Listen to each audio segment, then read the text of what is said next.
아, 어느 집사님이 이런 얘기를 했습니다. 그 집사님에게 오랫동안 친하게 지내던 사람이 있었습니다. 함께 예배도 드리고 함께 밥도 먹고 서로 가정의 얘기도 나누고 사적인 얘기도 이렇게 좀 남들보다 깊이 이야기할 만큼 가까웠던 사이였습니다. 그런데 어느 날부터 그분이 인사를 예전처럼 밝게 하지 않았습니다. 문자를 보내도 답장이 늦었습니다. 예배 후에도 예전처럼 다가오지 않았어요.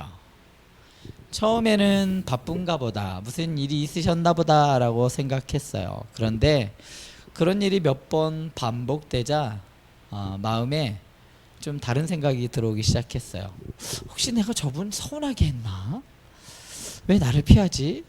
아니면 누가 나에 대해서 안 좋은 소리를 저분에게 했나? 그래서 저분이 나를 거리를 좀 두려는 건가? 그때부터 그분의 모든 행동이 다르게 보이기 시작했습니다. 웃지 않는 표정도 그에 따른 증거처럼 보였고, 짧게 단답 형식으로 이야기하는 것도 그런 것처럼 보였고, 먼저 인사하지 않는 것도 다 그런 이유 때문인 걸로 생각하게 됐습니다. 그런데 나중에 알고 보니까 그분은 그 시기에 가정에 가장 큰 어려움이 있었던 거예요. 그래서 누군가를 미워해서가 아니라 내 마음 하나 추스리기도 참 힘들었어요. 그래서 사람들에게 미소 짓는 것조차, 또 좋게 반응하는 것조차 참 어려웠던 거예요. 자기의 아픔을 설명할 힘이 없었던 거죠. 그 사실을 알고 난 다음에 참 마음이 부끄러웠습니다. 그 사람의 마음을 들은 적도 없는데 이미 내 마음속에서 저 사람은 이래서 그래 라고 하면서 이미 선을 그었고 그렇게 판단을 내려버린 거죠. 우리 성도님들에게 한번 혹시 관계에서 무서운 것은 오해가 생기는 것 자체가 아니라, 정말 무서운 거는 묻지도 않고 그냥 결론을 내버리는 게 아닌가 싶습니다. 우리는 다른 상대방이 대답하지 않을 때, 침묵할 때 그것을 무관심하다라고 해석을 할 때가 있습니다. 혹은 또 상대방이 참 힘들어서 표정이 참 표정이 좋지 않을 때 그거를 거절하는 걸로 우리는 해석할 때가 있어요. 또 혹은 카카오톡에 그 일자가 사라진 지 오랜데 답장이 늦었을 때 이 사람이 뭐가 서운한 게 있나? 사실 별거 아닌데도 우린 그렇게 느낄 때가 있습니다. 하지만 때로 그 사람은 나를 밀어낸 것이 아니라 삶의 무게 때문에 그거에 눌려 있었을 뿐인 경우가 많이 있습니다. 오늘 여호수아 22장도 바로 그런 상황을 보여주고 있어요. 요단 동편 지파, 그러니까 루벤과 갓 지파와 므낫세 반 지파가 큰 제단을 쌓게 되었습니다. 서편 지파가 보기에 그것은 하나님을 떠난, 하나님을 반역한 것처럼 보였어요. 그런데 진실은 달랐던 거죠. 그 제단은 반역의 제단이 아니라 오히려 우리도 하나님께 속한 백성입니다, 이것을 후세에게도 계속 알려주고 싶은 신앙을 고백하기 위한 제단이었던 거죠. 이처럼 우리에게 오해가 찾아올 때 우리는 그 사람에 대하여 편견과 칼을 들어서 그 사람을 마음대로 재단을 할 것인지, 아니면 어떤 일 때문에 그런지 진실을 듣는, 그 자초지경을 묻는 사람인지 한번 생각해 보았으면 좋겠습니다. 가나안 정복 전쟁이 끝났어요. 오늘 본문에 보면, 이 본문 전체적인 배경을 보면요, 가나안 정복 전쟁이 끝나고 여호수아가 루벤 지파, 므낫세 지파, 그리고 므낫세 반 지파, 갓 지파, 므낫세 반 지파를 부릅니다. 그러면서 축복을 해요. 이제 전쟁이 끝났으니까 이제 당신들 가정이 있는 곳으로 돌아가십시오. 요단 서편에 있던 9지파 반, 그 사람들은 이제 자리를 어느 정도 잡았으니까, 전쟁이 끝났으니까 동편의 바사랑 옥과 함께 그 지역을 점령했던 두 지파 반에게 이제 돌아가십시오라고 합니다. 이들은 전에도 말씀드렸지만 이 두 지파 반은 우리는 먼저 기업을 받았다고 해서 가나안 정복 전쟁을 대충 하지 않았습니다.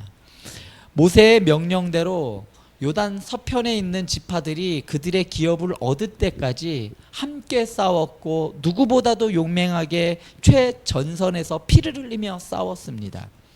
자기 가족과 집과 목초지를 두고 오랜 시간 형제들을 위해 전쟁터에 머물렀던 거죠.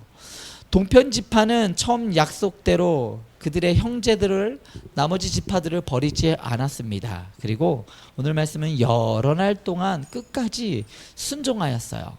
그래서 이 두 지파 반의 귀향은 불순종했기 때문에가 아니라 그들의 충성스럽게 그 약속대로 지켰다. 정말 열심히 너희가 했어. 너희가 내가 명령한 대로 끝까지 최선을 다해서 지켰구나 라는 그 여호수아의 축복의 어린 그 충성의 완성이었습니다. 그런데 바로 그 평화로운 귀향길에 문제가 생겼어요.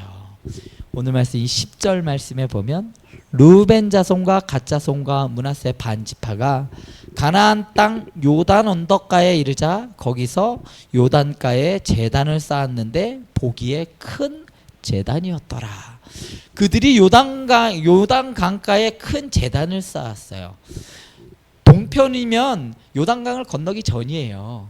근데 건너기 전에 그 큰 높은 곳에 제단을 쌓은 거예요. 마치 피라미드처럼 아주 높게 쌓았습니다, 제단을. 그러니까 요단 서편에서도 그게 보였겠죠. 저기는 분명히 두 지파 반이 있는 곳인데 왜 저런 제단을 쌓았을까? 오늘 성경에 보면요, 큰 제단을 쌓았다라고 했어요. 여기서 큰 제단이라는 말을 좀 이해하기 쉬운 말로 얘기를 하면 압도적인 크기의 제단을 얘기해요. 성경에서 말하는 압도적인, 그냥 크다라는 게 아니라 도대체 저게 얼마나 큰 거야? 이런 의미죠. 그러니까 어디에서든 보든 다 제단이 보일 정도로 크고 웅장하게 쌓았다라는 거예요. 누가 봐도 의도적으로 세운 것이 분명한 것을 보여주기 위한 거죠. 문제는요, 이스라엘에게 제단은 아무데나 세울 수 없었습니다. 자기가 여기에 세우고 싶다고 해서 세울 수 있는 것이 아니라 이스라엘에게 있어서 제단은 하나님이 정하신 곳만 세울 수 있었어요. 정하신 성막과 제단, 그 제단이 어디에 있었을까요? 여호수아 시대 때 실로에 있었습니다. 그 외에는 세우지 못하게 했어요. 왜냐하면 하나님께서 1년에 한 번씩 너희는 다 내 앞으로 와 해서 이스라엘 백성들이 다 한 군데 모여서 하나의 공동체를 확인하는 날이었는데, 우리도 여기에서 모일 거야 하고서 모이지 않기 시작하면 그 공동체성이 무너지기 때문에 다른 데서는 절대 세울 수 없었어요. 실로에 하나님이 지정해 놓는 곳에서만 제단을 쌓았던 것이죠. 그런데 다른 곳에 큰 제단을 쌓았다면 서편 지파 사람들의 눈에 그것은 무엇처럼 보였을까요? 저들을 하나님을 떠나려고 해요. 다른 신을 먹는구나. 저들이 딴 사람, 딴 우상을 섬기기 시작했구나. 저들이 다른 제단을 세워서 마치 하나님께 반역하는 것처럼 보였던 겁니다. 여기서 우리가 놓치지 말아야 할 것이 있어요. 동편 지파의 의도는 악하지 않았습니다. 그러나 그들의 행동은 충분히 오해받을 만한 행동이었다는 거예요. 동편 지파의 동기는 우리가 너희들과 같은 하나님을 섬기는 사람들이야. 우리도 이스라엘의 12지파 하나님의 백성이야.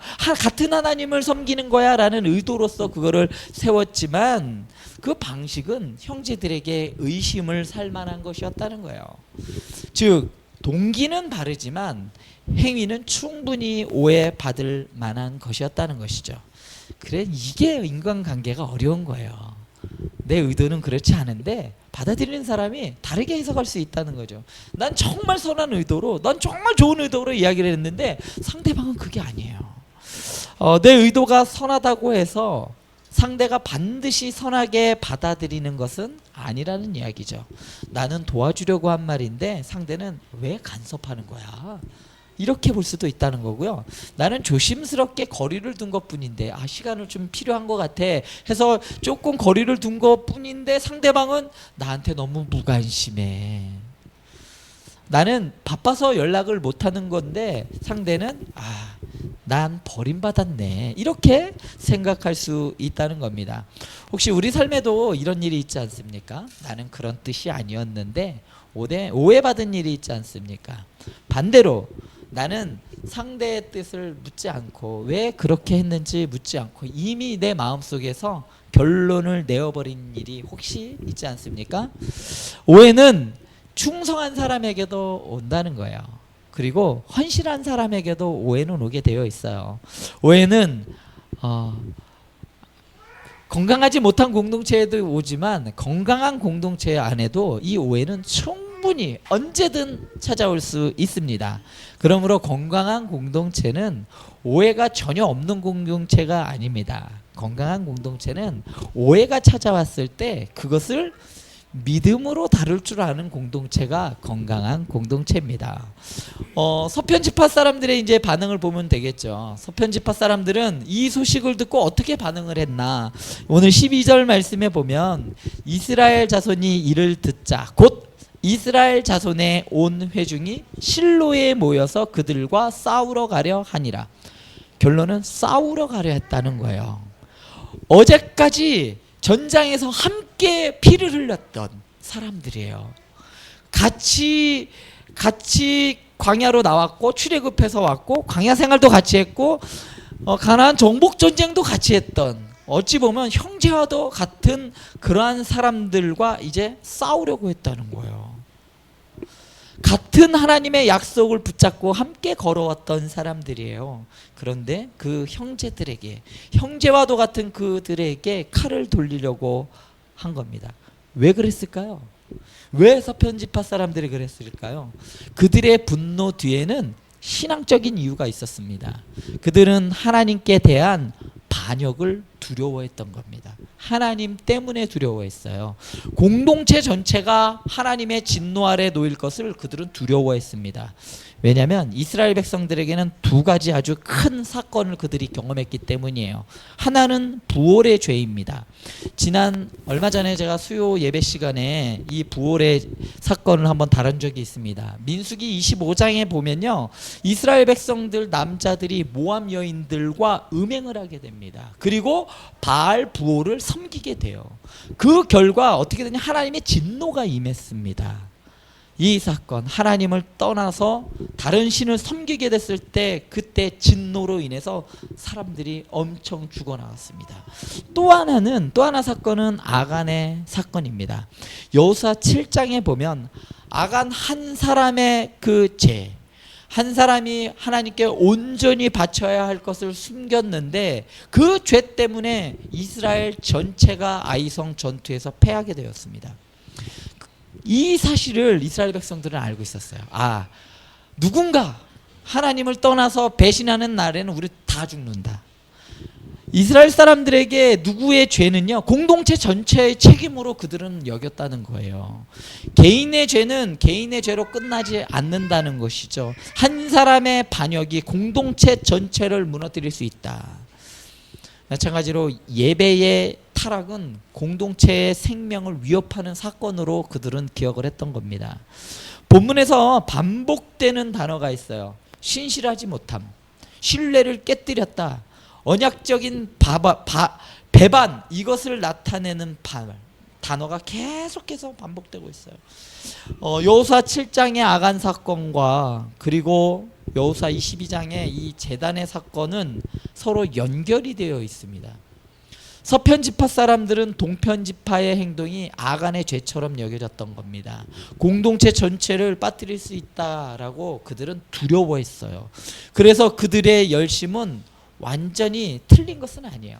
서편지파 사람들이 쟤들 안 되겠다, 끊어내자, 저들과 싸우자라고 했던 그 열심은 틀린 거는 아닙니다. 그들은 진리를 지키려고 했던 거예요. 그들은 지키려고 했던 건 예배를 지키려고 했던 거잖아요. 그래서 공동체 전체를 거룩하게 하기 위해서 형제와도 같은 그들과 싸우려고 했던 거예요. 싸우기 좋아해서가 아니라 하나님의 백성으로서 그렇게 할 수 없다는 거죠. 그러나 문제는 거룩한 열심도 성급한 판단과 결합하면 사람을 다치게 할 수 있다는 겁니다. 진리를 지킨다는 이름으로 사람을 이룰 수가 있어요. 교회를 지킨다는 이름으로 형제를 찌를 수가 있다는 겁니다. 옳은 것을 말한다는 이름으로 사랑을 이룰 수도 있다는 겁니다. 그래서 사도 바울은 사랑을 이야기하잖아요. 무엇이든 할 때 사랑을 가진, 사랑이 있는 믿음과 사랑이 있는 소망을 이야기하고 있는 거거든요. 우리는 때로 내가 맞다는 확신 때문에 상대방의 이야기를 들을 필요가 없다라고 생각할 때가 있습니다. 분명히 내가 봤다니까, 내가 들었어, 저 사람은 원래 그래. 그런데 성경은 우리에게 묻습니다. 내가 본 것이 전부냐? 내가 들은 것이 전부냐? 내가 해석한 것이 하나님의 판단과 같은가라고 묻고 있습니다. 오늘 말씀에서 참 감사한 것은 서편지파 사람들이 싸울 준비를 했어요. 전쟁할 준비를 했습니다. 그렇지만 바로 쳐들어가지 않았어요. 그들은 비느하스와 10지파 각 지파의 지도자들을 보냅니다. 10지파 지도자들을 보내죠.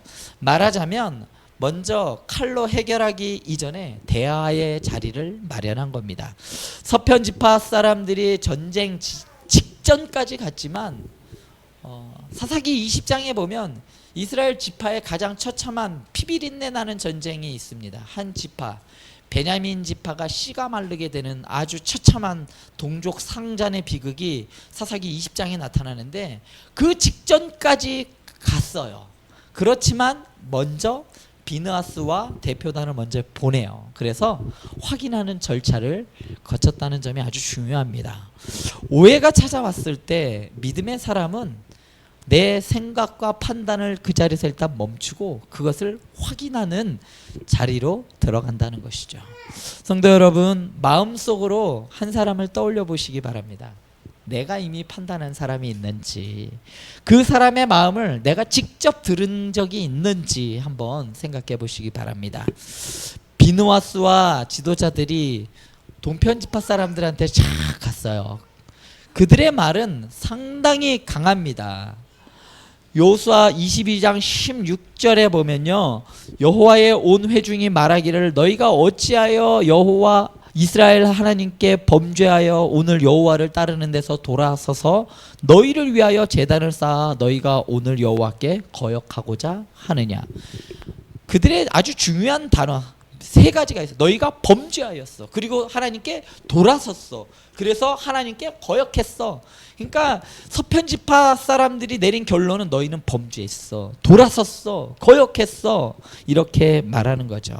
그러나 중요한 것은 멀리서 편지로 문자로 한 게 아니라 직접 와서 그들이 전했다는 것입니다. 뒤에서 소곤 쟤네들이 저랬대 그랬대 하면서 소문으로 한 것이 아니라 멀리서 군대를 보내고 마무리 지은 게 아니라 먼저 찾아왔다는 거예요. 그래서 여기서 우리가 배워야 할 것이 있습니다. 대화는 약한 사람들이 하는 것이 아닙니다. 대화는 진리를 타협하는 것도 아니고 오히려 대화는 내 판단이 틀릴 수 있음을 인정하는 겸손에서 오는 겁니다. 그리고 하나님께서 상대방의 입술을 통해 내가 모르는 진실을 들려주실 수 있음을 믿는 용기에서부터 오는 것이 대화입니다. 성도 여러분, 때로는 칼을 드는 것보다 대화를 시도하는 것이 더 어려워요. 힘으로 그냥 딱 해버리면 되는데 그런 거야 하라고 탁 생각해버리면 그만인데 대화를 하는 것이 내가 뭐 굳이 너무 분명한데 이거에 대해서 내가 이야기할 필요가 있어? 라고 할 수도 있습니다. 마치 화를 내는 게 쉽지 묻는 건 더 어렵습니다. 끊어내버리는 것보다 찾아가는 것이 더 어렵다는 것이에요. 그러나 하나님 나라에서는 칼이나 창보다 대화가 더 거룩한 순종일 때가 있습니다. 대화하라는 말은 죄를 덮으라는 뜻이 아니에요. 화해하라는 말은 진리를 포기하라는 뜻도 아닙니다.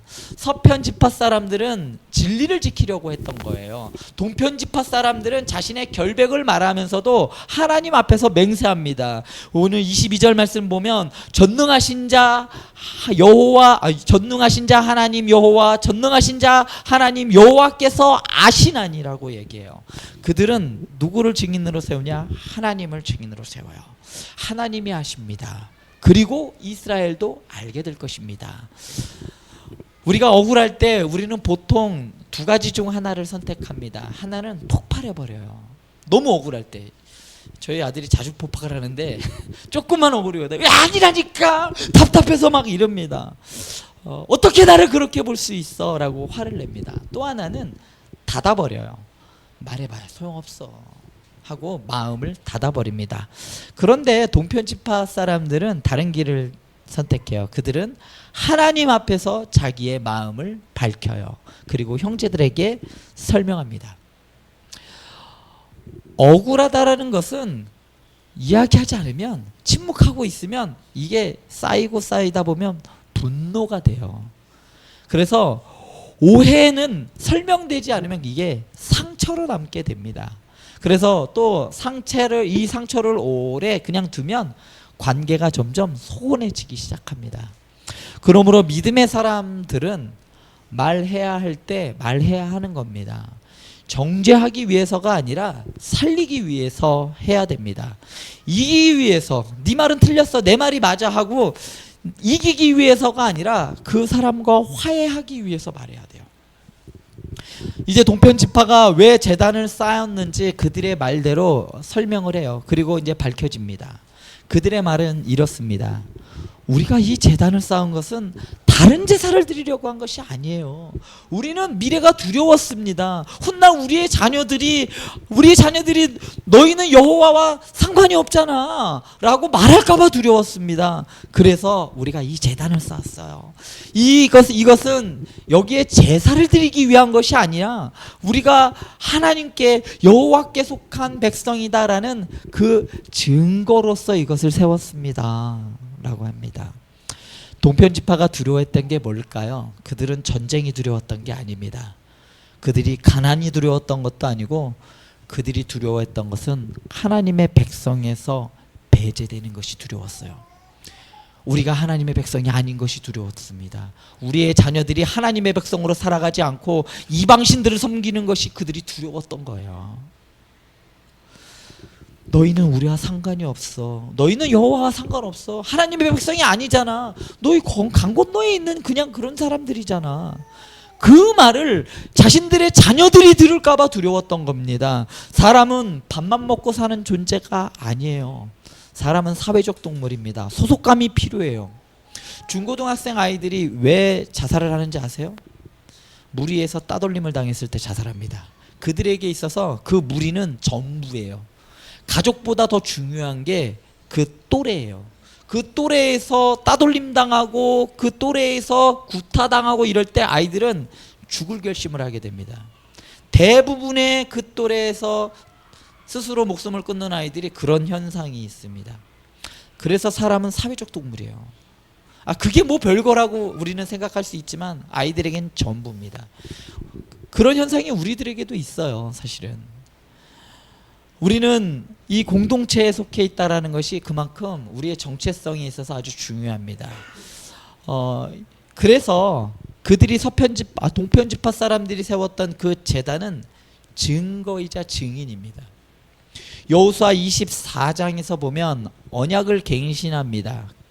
그때 세운 돌처럼 무생물도 언약의 증인이 될 수가 있습니다. 또한 이 제단은 실제 제단이 아니라 모형 제품, 복제품이죠. 참 예배와 공동체의 일치를 기억하게 하려는 표지와도 같은 것이 그 제단이었습니다. 이렇게 설명이 되자 이제 오해가 풀렸어요. 서편 지파 사람들은 저 제단은 반역의 증거다라고 보았어요. 그러나 동편 지파의 의도는 저 제단은 우리의 소속에 대한 증거다라고 보았습니다. 그래서 서편 지파 사람들이 전쟁하려고 했던 것은 저 사람들과 이제 갈라지려고 했던 거예요. 그렇지만 동편지파 사람들은 난 너희와 끊어질 수가 없어. 하나님의 백성들과 끊어질 수가 없기 때문에 그것을 세웠던 겁니다. 이것이 오해의 비극이에요. 같은 행동을 두고 한쪽은 반역으로 보고 다른 한쪽은 그것을 사랑으로 행할 수 있는 겁니다. 그러므로 믿음의 공동체에는 반드시 이 질문이 있어야 돼요. 왜 그렇게 하셨어요? 그때 어떤 마음이셨습니까? 제가 이렇게 느꼈는데 혹시 제 생각이 맞습니까? 혹시 제가 오해하고 있는 부분은 무엇입니까? 라고 물어야 돼요. 이러한 질문들이 관계를 살립니다. 오해가 찾아왔을 때 진실을 묻는 질문 하나가 전쟁을 막을 수가 있는 겁니다. 동편지파의 설명을 들은 뒤에 비느하스와 지도자들은 어떻게 반응했을까요? 그들의 반응이 30절에 나옵니다. 22장 30절에 보면 제사장 비느하스와 그와 함께한 회중의 지도자들 곧 이스라엘 천천의 수령들이 르우벤 자손과 갓 자손과 므낫세 자손의 말을 듣고 좋게 여긴지라. 여기서 좋게 여겼다라고 했어요. 그들의 분노가 가라앉았습니다. 싸우려고 했던 그 전쟁의 기운이 사그라들었어요. 그리고 마음이 풀렸던 겁니다. 그리고 비느하스가 말해요. 우리가 오늘 여호와께서 우리 중에 계신 줄 아노니 라고 31절에 말합니다. 성도 여러분, 비느하스는 무엇을 보고 하나님이 우리 중에 계시다라고 했을까요? 하나님이 계신 게 보였을까요?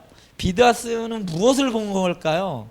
무엇을 받기에 하나님이 우리와 함께 계시다라고 비느하스는 얘기했습니까? 요단강이 다시 갈라졌나요? 아니에요. 여리고성이 무너진 것도 아니고 하늘에서 불이 내린 것도 아닙니다. 그런데 그는 말해요. 오늘 여호와께서 우리 중에 계신 줄 압니다. 왜입니까? 전쟁이 멈추었기 때문이에요. 오해가 풀렸기 때문입니다. 형제들이 서로를 죽이지 않게 되었기 때문입니다. 진리가 무너지지 않고 사랑도 무너지지 않았기 때문입니다. 여기서 하나님의 임재의 표지가 나와요. 하나님이 함께 하신다는 그 임재의 표지는 그의 백성들이 무너지지 않도록 하나님의 심판 아래 떨어지지 않도록 지켜지는 데서 나타난다는 겁니다. 뭔가 이상한 현상이 나타나야 하나님이 우리와 함께 하신다는 게 아니에요. 이 하나님이 함께 하신다라는 이것은 이 표지는 십자가에서 더욱더 선명하게 드러나 보입니다. 하나님께서는 자기의 백성들이 그 백성들을 진노에서 지키기 위해 자기 아들의 십자가 아래로 피하게 하셨습니다. 우리는 하나님의 임재를 무엇으로 확인하려 합니까? 예배의 분위기가 좀 좋으면, 찬송이 좀 뜨거우면, 기도 중에 좀 눈물이 나면 하나님이 계신 것 같고, 문제가 해결되면 하나님이 함께 하신 것처럼 보이죠. 물론 하나님께서는 그런 은혜도 주시기는 합니다. 그러나 오늘 본문은 또 하나의 중요한 하나님의 임재의 표지를 보여줘요. 화해가 일어나는 곳에 하나님이 계십니다. 정죄가 멈추고 진실이 들리는 곳에 하나님이 함께 하시는 거예요. 칼을 내려놓고 싸우려고 했던 사람들이 내려놓고 형제를 다시 품는 곳에 하나님이 함께 하신다는 거예요. 결국 이스라엘은 전쟁을 멈추고 하나님을 찬송을 합니다. 33절에 보면 그 일이 이스라엘 자손을 즐겁게 한지라. 전쟁의 말이 전쟁하자 싸우자라는 말이 뭐로 변했을까요? 찬송으로 바뀌었습니다. 공격하자라는 말이 감사의 말로 바뀌었다는 거예요. 분열했던 말이 증거의 말로 바뀌었습니다. 그리고 마지막에 그 제단은 이름을 얻어요. 그들이 쌓았던 제단에 이름을 줍니다. 34절 말씀 보면 우리 사이에 이 제단은 여호와께서 하나님이 되시는 증거라 함이었다라고 합니다. 오해받았던 제단이 증거의 제단이라고 얘기돼요. 분열의 상징처럼 보였던 그 어마무시한 압도적인 제단이 화해의 증거가 된 겁니다. 사랑하는 성도 여러분, 하나님은 우리의 오해와 상처도 이렇게 바꿀 수 있는 분입니다. 한때는 아픔의 기억이었던 것이 은혜의 증거가 될 수가 있어요. 분열의 이유였던 것이 화해의 간증이 될 수도 있는 겁니다. 서로를 향한 그 칼날이 하나님을 찬송하는 고백으로 바뀔 수 있다는 겁니다. 오늘 말씀의 여호수아 22장의 제단은 증거입니다. 우리도 하나님께 속해 있습니다. 우리는 한 백성입니다. 여호와께서 동편과 서편 모두의 하나님이십니다 라는 증거입니다. 그러나 성경 전체에 보면 이보다 더 큰 증거가 있죠. 그것이 바로 예수 그리스도의 십자가예요. 그 증거를 통해서, 그 거대한 압도적인 그 제단을 통해서 우리가 하나입니다, 우리가 하나님의 백성입니다 라고 했지만, 그 압도적인 그 제단이 지금 있을까요? 세월이 지나면서 점점 다 사라집니다. 사람들이 만들어 놓은 건 다 사라져요. 아무리 우리 오래 살자 해도 사라져요. 그렇지만 하나님이 세우신 것은 결코 사라지지 않습니다. 하나님과 우리 사이에 세워진 가장 위대한 증거, 바로 예수 그리스도의 십자가입니다. 우리는 죄로 인해 하나님과 멀어졌어요. 하나님의 사랑, 하나님을 사랑의 아버지가 아니라 내 자유를 뺏는 분으로 오해했어요. 하나님이 없이 살면 더 행복한 줄 알았습니다. 하나님을 떠나는 것이, 하나님 없이 사는 것이 자유함이라고 생각을 했어요. 그러나 하나님은 우리를 끝까지 포기하지 않으셨어요. 그렇다고 해서 우리의 죄를 가볍게 여기시지도 않았어요. 하나님께서는 진리도 지키시면서 하나님의 사랑도 지키셨습니다. 그러기 위해서 아들을 보내신 거예요. 예수님께서 십자가에서 우리의 죄를 담당하시고 우리가 받아야 할 정죄를 대신 받으셨어요. 동편과 서편 지파를 하나 되게 한 증거처럼 예수님께서 찢기신 몸과 흘리신 피는 우리를 하나님과 하나 되게 하고 서로와 하나 되게 하는 참된 화해의 표지가 되었던 겁니다. 십자가는 하나님께서 우리에게 말씀하시는 증거예요. 너는 내게 속했다. 너는 버림받은 자가 아니라, 너는 강 건너편에 홀로 내버려진 그 지파가 아니라 너는 내 백성이야. 너는 내 안에 있어 라는 표지입니다. 혹시 오늘 이 자리에 있는 어려운 마음으로 앉아 계신 분들이 있을까요?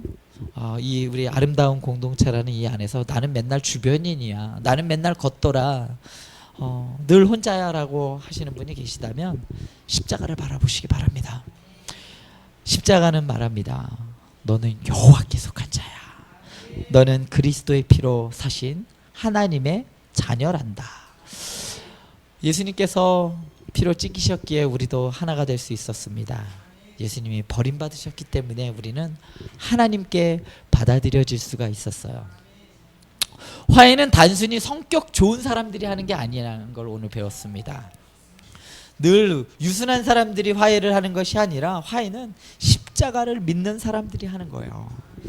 오늘 성도님들의 삶에는 어떤 오해가 있습니까? 가정 안에서 오해가 있을 수 있어요. 남편은 아내가 자신을 인정하지 않는다고 느낄 때가 있고, 아내는 남편이 자신을 이해하지 못한다고 생각할 때도 있습니다. 부모는 자녀가 부모의 마음을 모른다라고 할 때도 있고, 자녀는 부모가 자기의 이야기를 들어주지 않는다라고 생각할 때도 있습니다. 그때 오늘 말씀을 기억하시기 바랍니다. 칼보다 대화가 먼저입니다. 왜 그랬어? 라고 몰아붙이기 전에 그때 마음이 어땠어? 그때 어떤 마음이었어? 라고 한번 물어보시기 바랍니다. 너는 늘 그래, 넌 맨날 그래, 이렇게 정죄하지 마시고 내가 이렇게 느꼈는데 혹시 내가 오해한 부분이 있을까? 라고 물어보시기 바랍니다. 가정 안에서 뿐만 아니라 교회에서도 이런 오해가 있을 수 있습니다. 함께 섬기다 보면 서운함이 생겨요. 말이 전달되다 보면 오해가 생기기 십상입니다. 누군가는 앞에서 보고 누군가는 뒤에서 수고합니다. 그러다 보면 사람들이 왜 나만 알아주지 않지? 왜 나만 하지? 라는 마음이 생길 수 있습니다. 그때 오늘 말씀을 기억하시기 바랍니다. 거룩을 지키는 열심도 필요하지만 관계를 지키는 신중함도 우리는 필요합니다. 그렇게 진리를 포기하지 마시고, 그렇지만 사람을 쉽게 포기하지 마세요. 직장과 삶의 자리에서도 오해가 있을 수 있습니다. 내가 수고하는 것을 인정받지 못하는 것 같고 내 진심이 왜곡되는 것 같을 때가 있어요. 나는 배려를 했는데 그것이 당연한 것으로 상대방이 받아들여질 때가 있습니다. 그때 분노함으로 마음을 닫지 마세요. 먼저 하나님께 먼저 서시기 바랍니다. 그리고 하나님, 내가 지금 이런 상황인데 지혜롭게 말할 수 있게 도와주세요. 하나님이 아십니다. 이 고백으로 마음을 지키시기 바랍니다. 그리고 할 수 있다면 관계를 끊기 전에 진실을 먼저 물어보시기 바랍니다. 판단하기 전에 들으세요. 그리고 정죄하기 전에 기도하시기 바랍니다. 그리고 무엇보다 칼을 들기 전에 대화를 하시면 좋겠어요. 오늘 본문 말씀은 우리에게 말합니다. 오해가 찾아올 수 있습니다. 하나님의 백성에게도 오해는 찾아옵니다. 충성한 사람도 오해를 받고요. 선한 의도도 왜곡될 수가 있습니다. 그러나 그 오해로 끝나서는 안 되겠죠. 믿음의 사람들은 대화를 해야 됩니다. 화해를 청해야 됩니다. 그럴 때에 그 오해가 찬송으로 바뀔 줄 믿습니다. 성도 여러분, 먼저 오해가 있을 때 칼을 들지 마시고 진리를 먼저 물으시기 바랍니다. 그리고 기억하십시오. 우리를 하나 되게 하시는 것은 우리의 완벽함이 아니라는 거. 우리를 하나 되게 하시는 것은 예수 그리스도의 십자가임을 기억하시기 바랍니다. 십자가 앞에서 우리는 모두 용서받았잖아요. 십자가 앞에서 우리 모두 다시 들을 수 있고 다시 말할 수 있고 다시 품을 수 있는 사람들이 바로 우리잖아요. 하나님께서 내 얘기도 그렇게 듣고 계시더라고요. 그렇게 말썽 부리고 그렇게 뒤돌아서고 했던 내 이야기도 하나님께서 귀 기울이고 계시더라고요. 그렇다면 우리도 다른 사람의 말을 귀 기울일 준비는 되어 있어야 하지 않겠습니까? 그러므로 우리의 가정에서, 우리의 교회에서, 우리 관계 속에서 이러한 고백들이 있었으면 좋겠습니다. 오해가 찾아올 때 어떻게 하자고요? 다른 사람의 이야기를 들어주시자고요. 그리고 하나님께 이러한 문제가 있습니다. 나에게 지혜롭게 말할 수 있도록 은혜를 주십시오. 지혜를 주십시오. 라고 할 때 우리의 가정에 이러한 것들이 하나하나 증거로서 세워져 갈 겁니다. 우리가 하나 되기로 했던 내가 그때 이렇게 화해를 청했었지. 한 번씩 그것이 쌓이다 보면 우리가 하나님의 백성으로 우리 가족 공동체가 믿음의 가정으로 점점 세워져가는 아주 좋은 증거가 될 겁니다. 그러한 은혜가 오늘 우리 모두에게 있기를 바랍니다.